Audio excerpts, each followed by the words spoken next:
Hello friends, welcome to my educational YouTube channel. Today I am going to deliver myself among you people on the topic that is physical change and chemical change. Although this topic is very short, okay, it looks that it is very easy, but it is not so easy. Okay, a conceptual understanding of this topic is very necessary in order to grasp the things. Okay, so before starting this topic, first of all, let me explain the things related to this topic. Okay, that everything in this universe is made up of matter. Okay, and in turn matter is made up of particles. Okay, and matter exists in three forms. Okay, or the matter exists in three states in this universe, that is in the solid state, liquid state and gaseous state. Okay, so whenever matter changes from one state to another state, okay, that is from see for example, that is from solid to liquid state or from liquid to solid state, okay, then there is definitely a change. That may be a physical change or that may be a chemical change. Okay, so let me repeat once again that matter exists in three states, that is solid, liquid and gas, and whenever matter changes its state from solid, liquid or gas interchangeably from gas to liquid and from liquid to solid, okay, it goes through either physical or chemical changes. Okay, so one needs to have a clear concept of this topic. Okay, so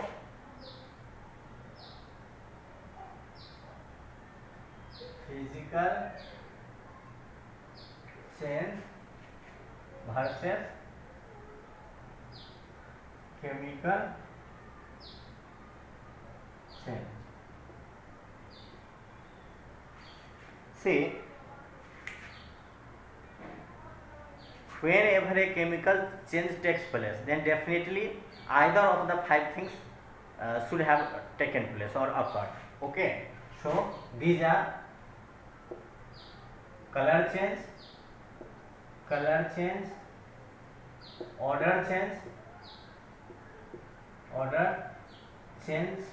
order change means smell change in smell, color change, order change in temperature, change in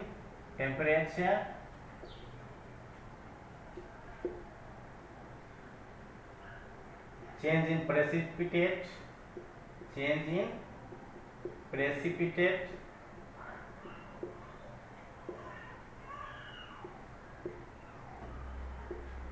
and lastly formation of gas. So first of all, I would like to discuss about the definition, that what makes chemical change. Okay, so chemical change is basically a change in which a new substance is always formed.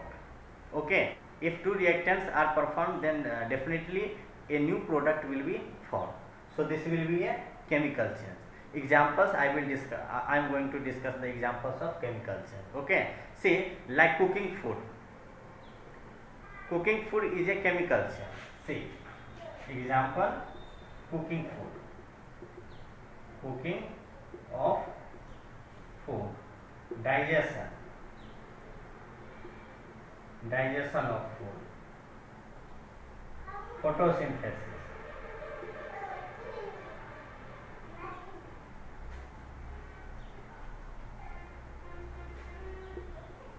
growth of plant,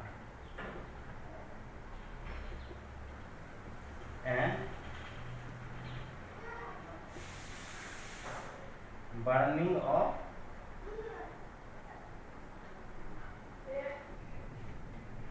see, these are some of the examples of chemical change, and apart from these examples I will discuss some more examples which are related to chemical change. Okay, so basically I have already discussed that chemical change are the changes, okay, in which new substances are formed.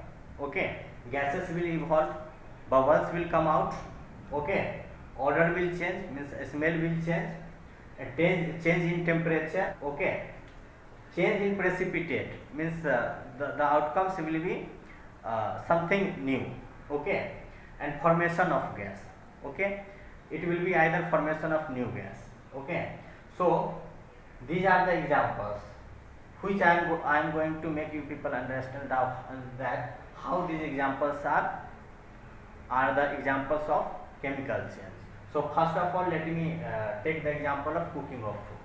See, for cooking of food, we need a lot of ingredients in the form of oil, salt, spices, raw vegetables, okay, raw cereals, which have certain ingredients in the form of vitamins or carbohydrates, okay, which are present in the raw food materials, okay. But after getting heated to get food derived, okay, from these ingredients, the chemical nature of these foods gets changed after heating, okay. So and we cannot get back those ingredients which were present previously in the form of raw materials again after the cooking of food, okay, because after getting boiled or roasted, the ingredients which were present previously either gets damaged, or some of the ingredients changes its nature after getting boiled or after getting roasted, okay. So apart from these indicators for the chemical change, we can also say that chemical changes are irreversible, means one cannot get the reactants after the product has been formed, okay. So we can say that chemical changes are irreversible,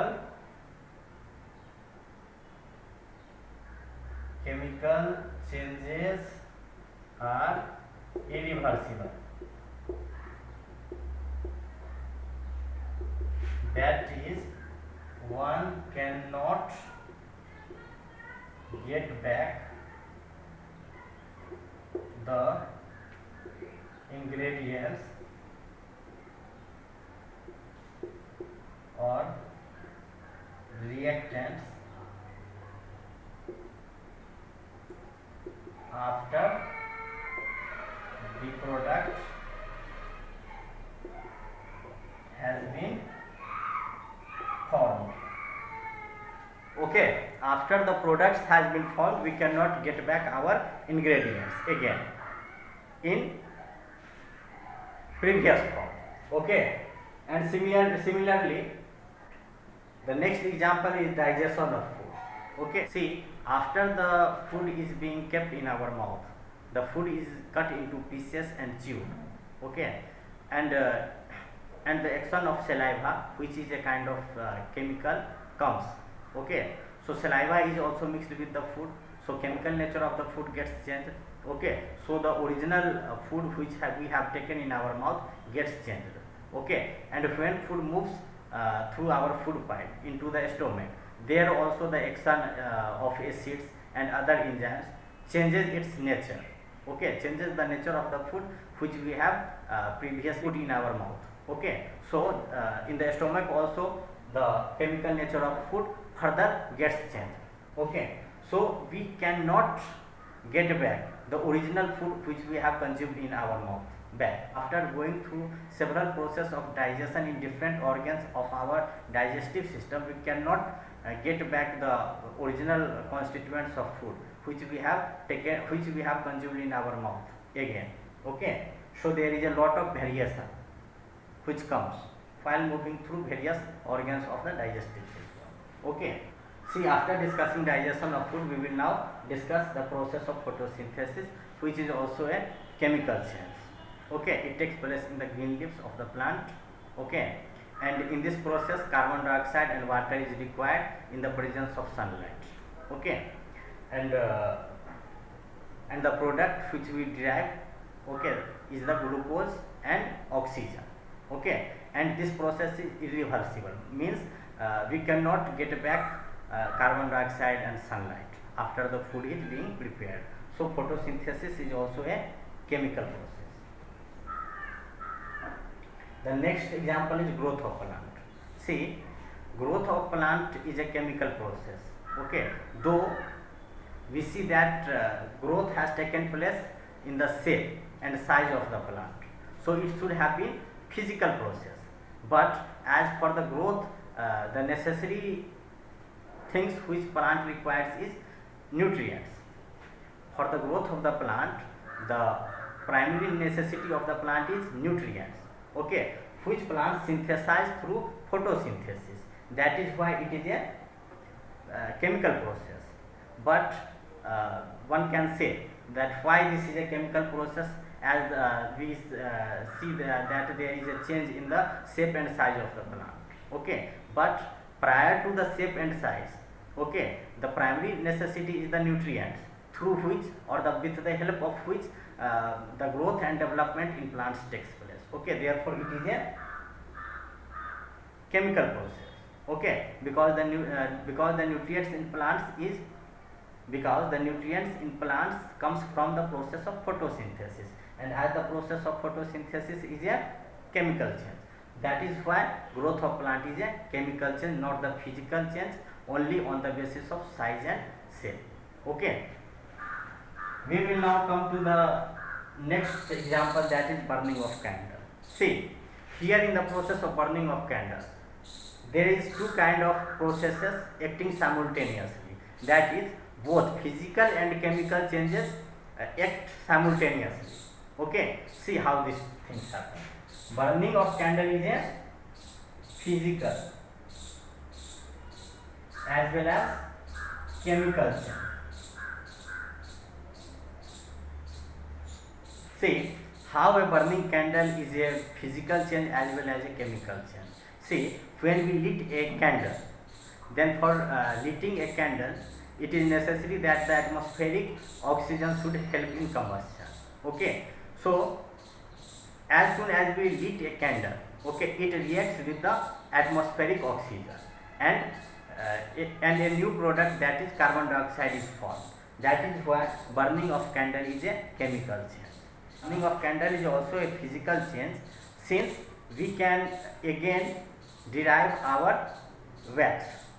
Okay, when we burn a candle, the wax present in the candle gets melted.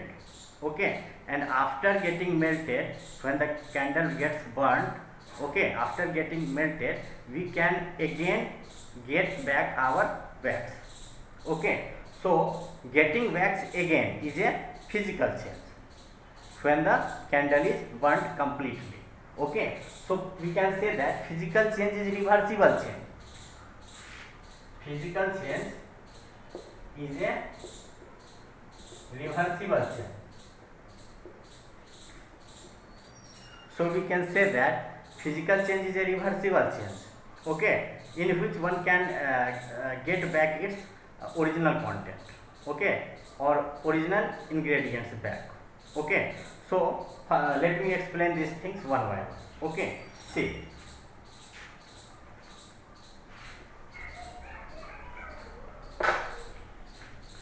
So see, physical change is a change in which no new product is formed.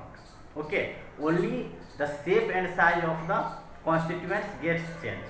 Okay, only it is reversible. Only the shape and size of the constituents gets changed.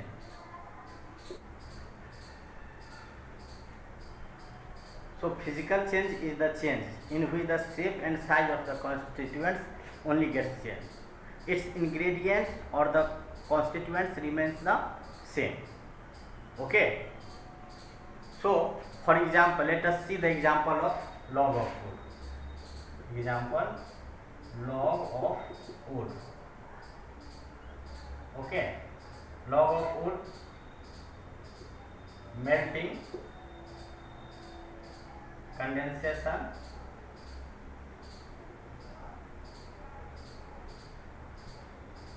evaporation,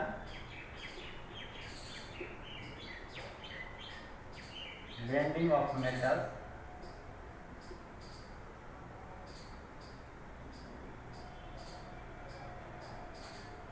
etc. These are examples of physical changes. See, when we cut log of wood into pieces, then the ingredients which are present in the log of wood, that is cellulose, okay, never gets changed. Whether the size of the log of wood will be 1 feet or it will be 2 inches, okay, the primary ingredients will be the same. There will be no change in its chemical composition. That is why it is a physical change. Only the shape and size of the constituents changes. Only the shape and size of the matter changes, not its constituents gets changed. Okay, that is what. And the process of the melting, condensation, evaporation, these also comes under the heading of physical change. Okay, since see whenever we melt ice or condensation of vapor takes place, okay, or the evaporation of water takes place, then what happens? The ingredients of water or the constituents of water remains the same, only its state changes. Okay, the constituents of water remains the same, only its state gets changed. Okay, that is from solid to liquid and liquid to gas. That is why these processes are physical changes. Next comes bending of metals. See, either bending of any metal like iron, gold, silver, etc., drawing it into thin wire, that is ductile, making it into ductile. Okay, these things come under the process of physical change. Okay, because the chemical composition of the metals remains the same. Okay, it does not get changed. Only the shape and size of the metal is changing. That is why these are physical changes. Okay, and apart from discussing these examples, see the example of in chemical change. Also see the example of getting manure. See, deriving manure from the fossil fuels is also a chemical change, because under this process of making manure, the action of decomposers is significant. Okay, so when the action of decomposers comes in light, okay, the chemical composition of the organic matter gets changed. Okay, because these things get rotted, okay, and fermented, then only the dead and decomposing leaves, okay, dung, etc., gets changed into manure. So this is also a chemical change. So apart from the examples of discussing manure, there are also some other examples like fireworks. See, bursting of crackers or fireworks is also a kind of chemical change, because these fireworks are made up of different kinds of chemicals like sulfur, sodium, potassium, etc. Okay, and when we burn or lit these fireworks, then it reacts with the oxygen present in the atmosphere to form new products like carbon dioxide, sulfur dioxide, sulfur trioxide. These are harmful gases. Okay, so fireworks is also a chemical change. And apart from this, burning of logs. See, when we burn a log of wood, okay, logs of wood. The burning of log of wood is also a chemical change, because when we burn these log of wood, then it gets reacted with the atmospheric oxygen, okay, and produce new gases. See, after this, ripening of fruit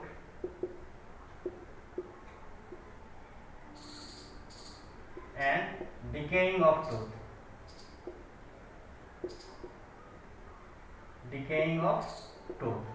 See, ripening of fruit as well as decaying of tooth, these are also examples of chemical change. As see, for decaying of teeth, certain activities of bacteria comes in light. Whenever decaying in teeth takes place, then bacterial activities are seen. Okay, without the activities of bacteria, teeth cannot gets decomposed or decayed. Okay, and similarly for the ripening of fruit, one chemical, that is carbide, is necessary. So ripening of fruit is also a chemical change. Okay. So before closing topic, let me repeat this topic once again. See, physical change is reversible. Okay, and in this process only the change in shape and size of the matter takes place.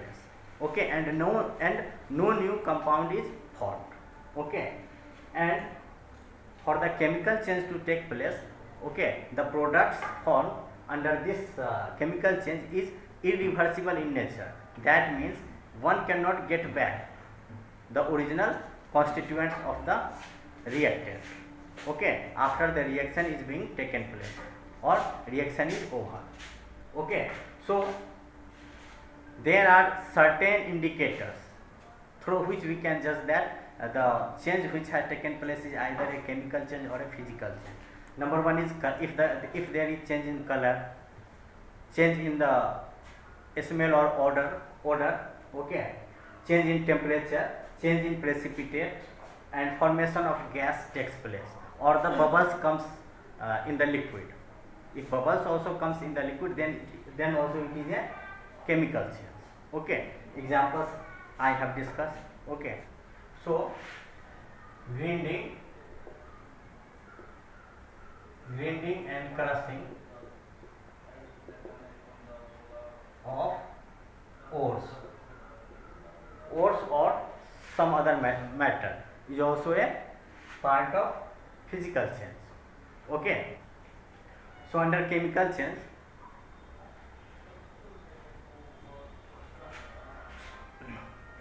under chemical change also, let me explain. Let me give you people a few examples, like souring of milk, fermentation of sugar to get wine. These are also a kind of chemical change, because fermentation is the process which takes place in the presence of yeast through anaerobic reaction. Okay, so thank you students. We will discuss next topic in my next lecture. Okay.